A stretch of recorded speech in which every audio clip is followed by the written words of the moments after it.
Tiempo para tomar el pulso del mercado ya está ahora con Pablo García, director de Divacons Alpha Value. Pablo, muy buenos días. ¿Qué tal? Buenos días, Eva. Bueno, un escenario que se complica y mucho para la eurozona, sobre todo a todo lo que tenemos, lo que anticipa, ¿no? Esos indicadores adelantados, esos PMIs que ya lo dicen, es que parece difícil que se agrave la situación. Bueno, la verdad es que es complicado. Está un panorama que yo estaba escuchándote atentamente, casi tomando notas y me has metido el escalofrío en el cuerpo, que es viernes ya casi por la tarde. Lo que dice Christine Lagarde, bueno, la hemos escuchado, es una especie de brindis al sol de inviertan en Europa y no vayan a Estados Unidos. Pues bien, lo que tienen que hacer ustedes, señora Lagarde, y el resto es ponernos un caldo de cultivo que sea mucho más interesante. Si no, el equity va a seguir yendo a Estados Unidos como tanto hemos defendido en Divacons Alpha Value. La verdad es que estoy de acuerdo contigo. Los aranceles, el Bitcoin, la depreciación del euro, ¿no? Que bueno, es buena para nuestros exportadores, pero 1,0420 empieza a dar un poquito de miedo, sobre todo porque importamos. Y si la energía empieza a rebotar o hay una tensión geopolítica, a ver la factura energética. El gas, no solo el petróleo, sino el gas, ha subido más de un 30% en las últimas 3 semanas de noviembre. El oro repuntando, los precios de los bonos cayendo y las rentabilidades repuntando también, y las revisiones a la baja de las expectativas de resultados, porque yo discrepo con aquellos que dicen que los resultados del tercer trimestre han sido malos. Yo creo que han sido muy buenos, sobre todo en Estados Unidos, pero en Europa hemos tenido una recuperación en las dos últimas semanas extraordinarias, pero las expectativas para el siguiente y sobre todo para 2025 pues son más aciagas. Trump no es amigo. Y desde luego lo que estamos viendo a nivel geopolítico tampoco. Un reflejo de todo esto es esa palabra que es la que desde luego me ha metido el escalofrío, es estanflación, paro, estancamiento e inflación. Eso la señora Lagarde lo conoce bastante bien y es preocupante porque lo que haces por un lado lo desajustas por otro. Entonces, claro, si empezamos a tener, como hemos visto, los salarios alemanes, que es problemático, que están generando inflación, los últimos datos de inflación no solo son preocupantes en Europa, que hemos pasado de un 1,7% de inflación general en septiembre a un 2% en octubre, un 2,7% subyacente. En Estados Unidos han subido al 2,6% la inflación de octubre, con un 3,3% la subyacente. Es decir, y lo hemos visto también incluso en Canadá, la inflación o el reflation está en la lista de todos los macros, y desde luego Trump es reflacionista. Ya lo hemos visto, las expectativas de tipos como han venido a la baja, ¿no? Con 3, 4 la Fed y el Banco Central Europeo para terminar el ciclo de recortes de tipos, quizá insuficientes para 2025. Así que este panorama no es el ideal, pero los mercados están aguantando y el momentum de mercado, bueno, pues no es que esté mejorando en el caso de Estados Unidos, pero tenemos un Nasdaq subiendo un 26,4. Aquí en Francia, la gente que invierte en mercados y sobre todo lo hace en el mercado local, como comentaba la señora Lagarde, mayoritariamente, con un casi menos 5% en el CAC, tiene que estar bastante enfadado. Así que el panorama es complicado, pero nuestra apuesta, señora Lagarde, lo siento, sigue siendo Estados Unidos. Sigue siendo también el mercado indio, que ha reculado los prácticamente últimas 3-4 semanas y nos da una nueva oportunidad de tomar a una mega tendencia a largo plazo, que estimamos que sigue siendo el caso de la India. El caso Adani es verdad que ha perjudicado enormemente estas últimas semanas, pero bueno, yo soy algo más optimista, Eva. Los datos macro, los datos PMI no son una sorpresa. Incluso hemos tenido malos datos también, pero una y dos décimas de empeoramiento a nivel de lo estimado respecto al PIB alemán, pero es que no hay donde rascar, ¿no? Así que, bueno, lo tenemos muy complicado. Y hemos visto el caso de Northvolt, que los conocía, los suecos de las baterías, que me parece un caso paradigmático de lo que le pasa a Europa, ¿no? Es decir, queremos competir en sectores de actividad que son evidentemente asiáticos, con unos costes inferiores unitarios y, por supuesto, con mano de obra, y es imposible. Es decir, una compañía brillante, con una capacidad extraordinaria, pero que el tema financiero y sobre todo el tema unitario a nivel de costes, pues hace que sucumba, ¿no? Y entra en capítulo 11.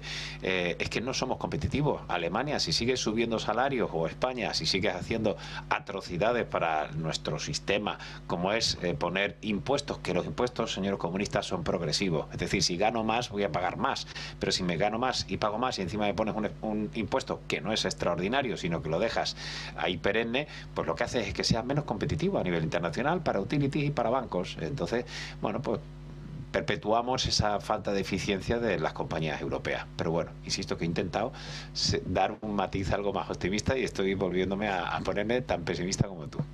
Pero con mensaje con Lagarde, que quede claro, ¿eh? Porque bueno, nosotros al final estamos buscando siempre esas oportunidades y de alguna manera me haces mirar a dos sectores que son claros protagonistas. Decías el caso de Northvolt, era la gran esperanza en baterías en Europa, se acoge a la quiebra y agudiza aún más ese reflejo de Alemania, Francia, el corazón de la industria automovilística.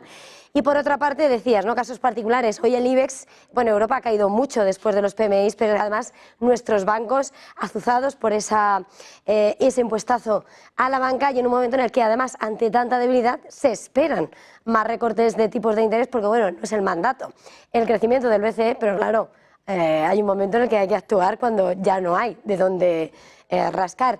Lectura precisamente en esa expectativa de recortes de tipos y los dos sectores. Bueno, con el caso del sector bancario, ojo, porque yo ya insistí en el tercer trimestre, como antiguo analista de banco, pues mirábamos el ciclo de tipos, mirábamos las expectativas y hay cuatro patitas muy importantes para un banco, que son los márgenes de intermediación, el net interest income, los ROEs, la rentabilidad sobre los fondos propios, la mora, el NPL, los non-performing loans, es decir, cómo va la mora, y la solvencia. Bien, los 4 puntos es verdad que se marcó el máximo ahí, tercer, cuarto trimestre del año pasado, pero lo notable es que el deterioro ha sido mínimo, es decir, que se han mantenido muy bien y con un pago y una rentabilidad por dividendo extraordinaria. El programa o el proyecto, digamos, estratégico de Bankinter fue extraordinario, con unos rotes extraordinarios, con una morosidad, si no recuerdo mal, al 2027-2028, manteniéndola al 2%. Es decir, que el sector bancario, de momento, está muy bien. Ahora, si empezamos a meterles impuestos extraordinarios, que son absolutamente brutales, porque claro, cuando ahora estoy ganando dinero, me pones el impuesto, que ya de por sí es progresivo, y encima me pones un impuesto extraordinario, ¿qué pasa? ¿Me lo vas a devolver cuando las cosas vayan mal? Muy complicado, ¿no? Porque que seamos competitivos.